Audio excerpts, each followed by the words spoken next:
When we think of science, we often think of facts, data, and analysis. It can seem impersonal and cold. But today's guest brings to his science reporting the human capacity for empathy. He's science journalist Mark Johnson this week on Story in the Public Square.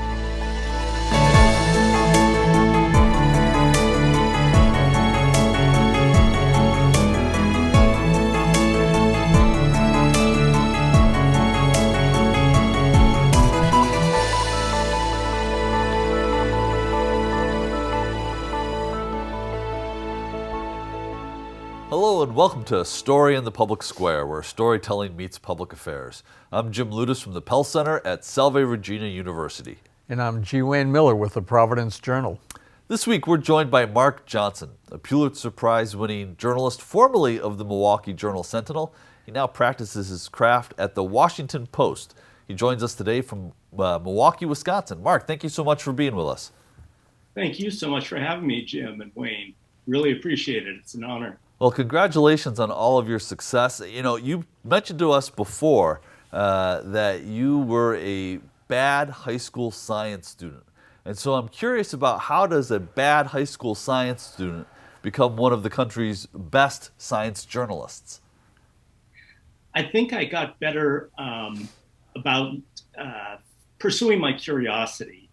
I was always curious, but I was kind of a lazy student in high school, and I think I stumbled over a lot of the terminology that goes with science. I had this idea that somehow we should be able to understand things without having to look up words. And once I started to look up words, I think I got better at sort of understanding science. I also think that it began to really appeal to me that there was so much in science that I didn't know, and that since I was not very good at it, I kind of had a license to ask a lot of questions about it. And I think it also helped that the expectations were very low, or at least my own were. Does that curiosity affect the stories you cover, or just the way you cover those stories? Both. I think that it affects the stories that I choose because I have very basic questions that come up. One of the first science stories I ever worked on was actually in Providence, at the Providence Journal. We had a blue whale that was pulled ashore in Massachusetts. And I was sent to cover it at the point at which it had already been at the New Bedford landfill for about 10 days. And scientists from up and down the East Coast had flocked to this event to get parts of the whale. And I was there because they were sort of stripping off all the parts, but they were also getting the skeleton ready to go to the New Bedford Whaling Museum.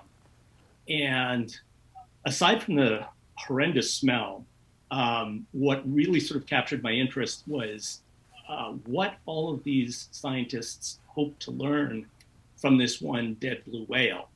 I mean, one person was getting the eyeballs, another woman at Tufts was getting the eardrums, a woman at Cedars-Sinai was getting the larynx, which is like, I think about 8.5 feet long. And at that point, it really was right. It smelled terrible. But I wondered what it was that they wanted to learn. And when I approached editors, they kind of thought it was something that readers would be interested in too. So it was this wonderful opportunity to sort of pursue, my curiosity. So, Mark, you talk about being at the Providence Journal, and of course, as you know, we both worked there together. You came as a young reporter, having been in a couple of other newspapers. I was immediately impressed with your work. But you came as a general assignment reporter, and for the most part, you were a general assignment reporter during your time at the Journal. And so here's the question. Is general assignment reporting important background for people who go on to specialize in particular areas? You've done it with science, I've done it with mental health, and a long list of people who've gone on to specialize. Talk about the importance of general assignment, general reporting and general journalism, whether on the job or at a journalism school? I think it's very important. You get awfully used to being put in difficult situations where you have to learn a lot very quickly. When I first got to Milwaukee, I was sent to cover 9/11. I had to drive with another reporter from Milwaukee to New York, and I had to sort of figure out where the stories were, what would be of interest to Wisconsin readers as opposed to, everyone else. And actually, in that case, pretty much the whole country, I think, was interested in some of the same things. In other cases, I think you're required to get at least a working expertise in something very, very quickly. And you learn to respond to kind of desperate situations. Again, when I was in Providence, one of the most nerve-wracking situations I ever had was I'd been sent to Harvard to cover the wrestler turned governor Jesse Ventura giving a speech there. And Harvard had assured me that there was a place for me to plug in my laptop.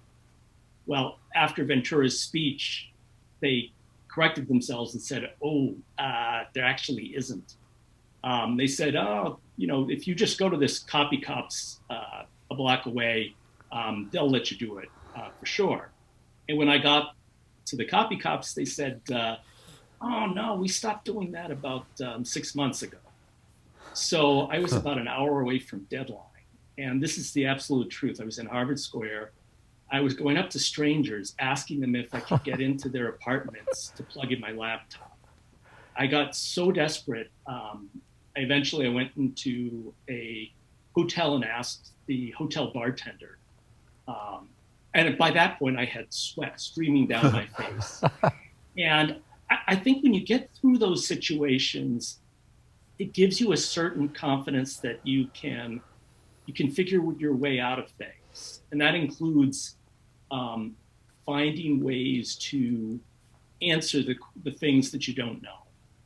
That's very important in covering a specialized field, whether it's science or business or law. There's a lot of terminology, and if you didn't take those classes in college, you have to sort of figure it out in large part on your own. The advantage of it is that I think that it does help when it comes to sort of explaining to ordinary readers the complexities of something like DNA sequencing or stem cells. I always figure when I go and talk to scientists that if they can explain something to me so that I can understand it, I'm in really great shape as far as explaining to someone else. I mean, because if they've gotten through to me, then it's definitely possible, Well, clearly that's one of the keys to your success as a science and health writer. So you were at Milwaukee for many years. You won many awards. You wrote 2 books while you were there. Science obviously was your bread and butter, as it were. Why is there today still so much distrust of science and scientists? You call it anti-science sentiment, and we certainly have seen this during the pandemic and before the pandemic. Why does that persist? That's an excellent question. I mean, I think about it a lot, and at the very core, I think it's a problem of people very basically mistrust what they don't understand. I mean, I think that's in some ways why I wasn't drawn to science as a student. There were too many things I didn't understand, and it didn't have its own sort of logic to it. And I think that science has become more and more complicated, and unfortunately, scientists have not gotten a lot better at explaining what they do. I'm sure you've come across this with mental health papers. You have to read a journal article, and reading a 5-page article in a scientific or medical journal is like reading 30 pages of War and Peace. It's brutal. I mean, actually, I'd take the 30 pages of War and Peace any day. You have to, you really have to go through it line by line, and you have to look up. Even having covered stem cells for 10 years, I still come across terms that I don't know, and I have to look up. And very often, sometimes you run into a term that you look up, and in the definition, there's 3 other words you don't know. So I think that that's a barrier between the public and scientists. I think that members of the public tend to feel that scientists, because they don't seem to make a huge effort to explain their work to other people, that they're kind of elitist.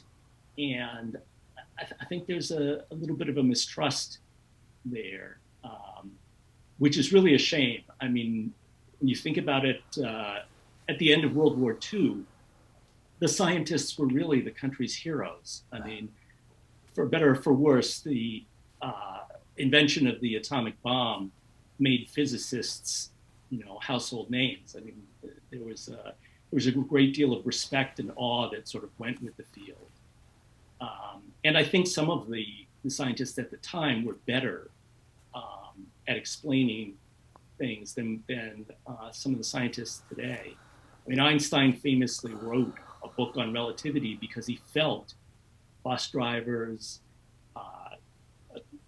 waitresses, waiters, people who pick up the garbage, he felt ordinary people should understand the science because it was important. It was going to affect them.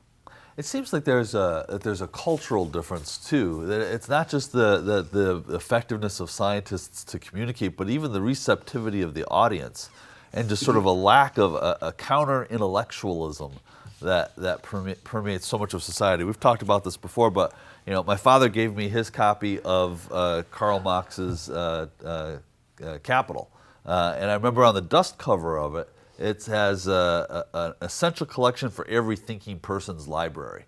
I can't imagine a book being published like that today with that same dust cover blurb. It's just that's just almost incongruous in today's culture, and that has to manifest itself in the audience for science journalism, I would think.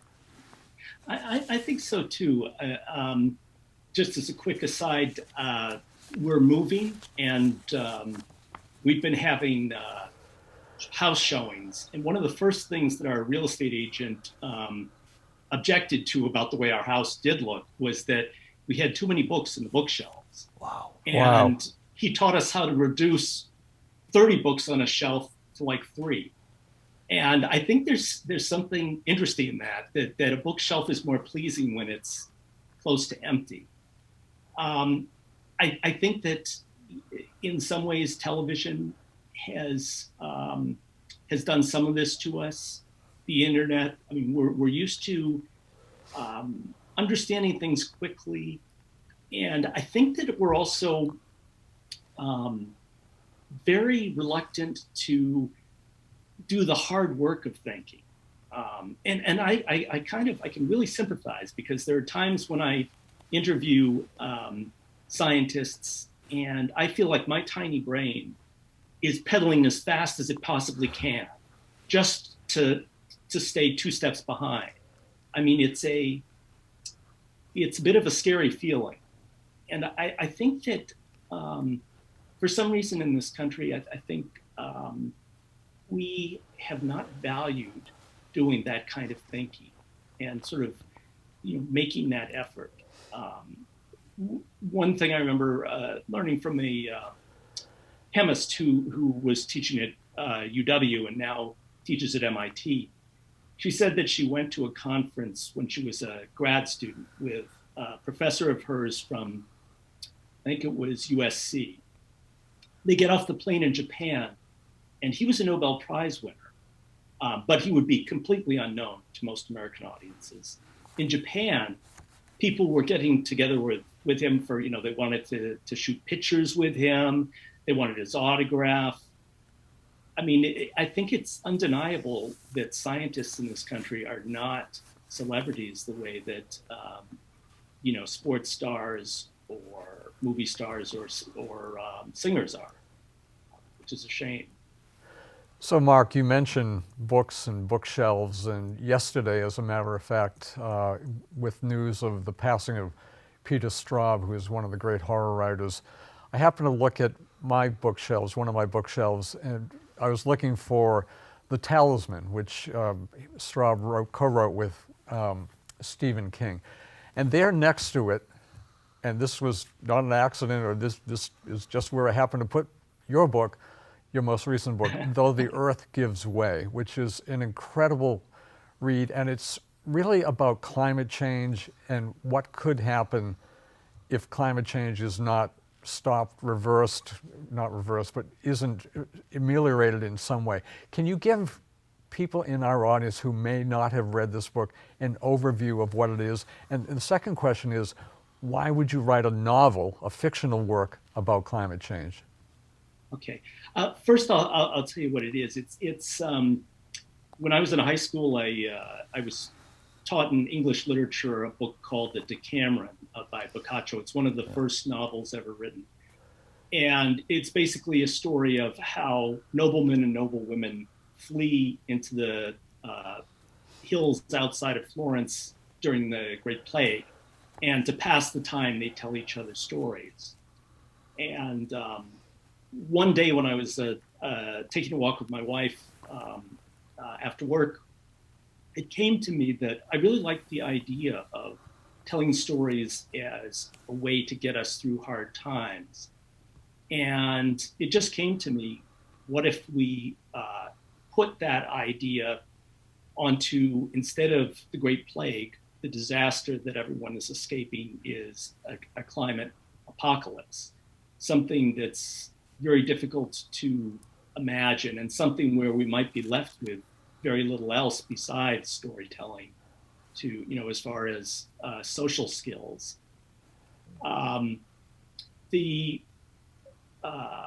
What was the second question? I'm sorry. No, just give an overview of the book. I mean, the characters and where it is set, and again, it's a dystopian novel, post-apocalyptic.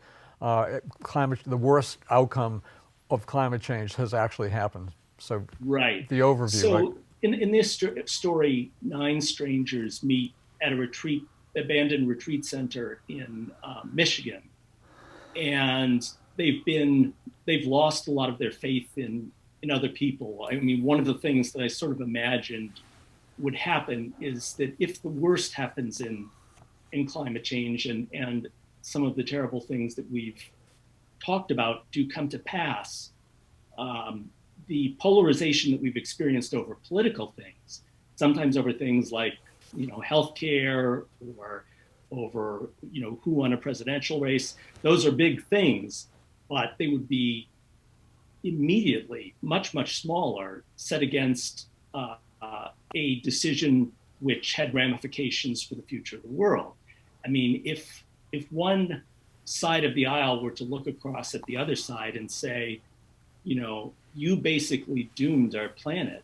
My children are going to grow up in a world much, much worse because you didn't listen to scientists.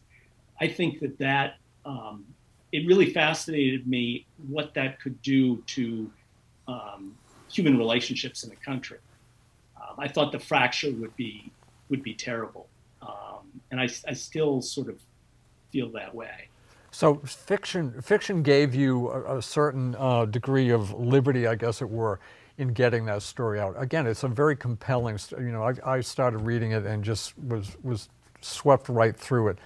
But it gives you an opportunity to do things you can't with a straightforward science nonfiction article or nonfiction book. Just talk very briefly about that. Sure. The freedom it gave you.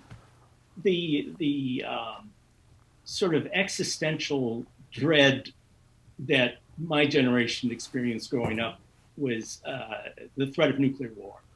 And I'm not sure whether it was like this for other people, but I took it really seriously. I had nightmares at night that were post-apocalyptic dreams. They were just absolutely horrendous. And I remember I was interested in the subject. I used to read a lot of newspaper articles about nuclear weapons. But what engaged me most, I think, was a book called On the Beach, which was written in the 1950s by the Australian writer Neville Shute. And it created a sensation when it was written. And yet it does not have a lot of the things we think of as required parts of a nuclear apocalyptic story. We don't see a lot of the fighting and war or the gamesmanship that leads up to it. It's basically the story of a group of Australians in Melbourne who are among the last living people on Earth. And their days are numbered. They're basically waiting for this cloud of radiation that has swept through the world to reach their part of the world. And they know there's nothing they can do when it does happen. And it takes place over a course of a few months. And there was something in the melancholy and I was really drawn into the characters and this sense of doom and all the things that you haven't gotten to experience in life. I mean, one of the main characters is a new mother who's just had a baby. And her sort of defining characteristic is denial. She can't see that the future is going to end for her and for her baby. I think that the author sort of really picked some of the psychic touchstones that people were experiencing about the threat of nuclear weapons. And so the whole reason that I chose fiction instead of nonfiction was I felt that, first of all, there were excellent nonfiction books already out on climate change. But also I felt that fiction offered the opportunity to kind of look into the abyss, to look at the things that we don't know for sure how a terrible story like that would end, but fiction gives you the license to imagine it. And I think that that's an important part of the process. I mean, if you look at it, I think that movies like Dr. Strangelove and like The Day After had a tremendous impact on the public beyond, some of the policy debates and questions that we felt, and even the duck and cover exercises that traumatized, a lot of school children. I think those fictional treatments really brought home what a terrible, terrible cloud hung over us. Mark, let's turn a little bit to some of your more recent reporting on the pandemic, on viruses and threats to health in general. Does the experience of the last couple of years sort of fit in your mind in that long tradition of sort of almost Cassandra's warning about what's going to come next, but being dismissed and often ignored? And what does that tell us about whether we should be preparing for the next pandemic? I think unfortunately, it feels all too real as far as the situation you're referring to. I mean, it's a classic defining trait of humans that we don't like to look ahead to something that may happen, that may be an obstacle or a huge problem in the future. We really don't tend to do that kind of work until the crisis is on us. And I mean, one of the first things that I looked at in covering COVID-19 was efforts that had been made back in 2003 in response to SARS. There was a team of scientists at the Baylor College of Medicine that had actually worked on a vaccine for SARS, which probably would have been fairly effective with SARS-CoV-2. And the irony was that the military, US military, paid for their research until the point where they needed to do clinical trials. By that point, SARS had vanished. And I think that instead of seeing how lucky we were and what a threat this could be out there, I think really the world on the whole, and I'm no exception, we all sort of breathed a sigh of relief. Wow, thank God that didn't get us. And all the funding for that vaccine went away. The government, nobody. And so the irony of it, one of the stories I wrote early on was how this vaccine, which had never actually gone through clinical trials, had been sitting for more than a decade in freezers in Houston, just because we didn't have any follow through. It's a remarkable story. Mark, you're at the Washington Post now. We'll look forward to your reporting there. Thank you so much for being with us today. Thank you so much for having me. I appreciate it. He's Mark Johnson. That is all the time we have this week, but if you want to know more about story in the public square, you can find us on Facebook and Twitter or visit pellcenter.org, where you can always catch up on previous episodes. For G. Wayne Miller, I'm Jim Ludis, asking you to join us again next time for more story in the public square.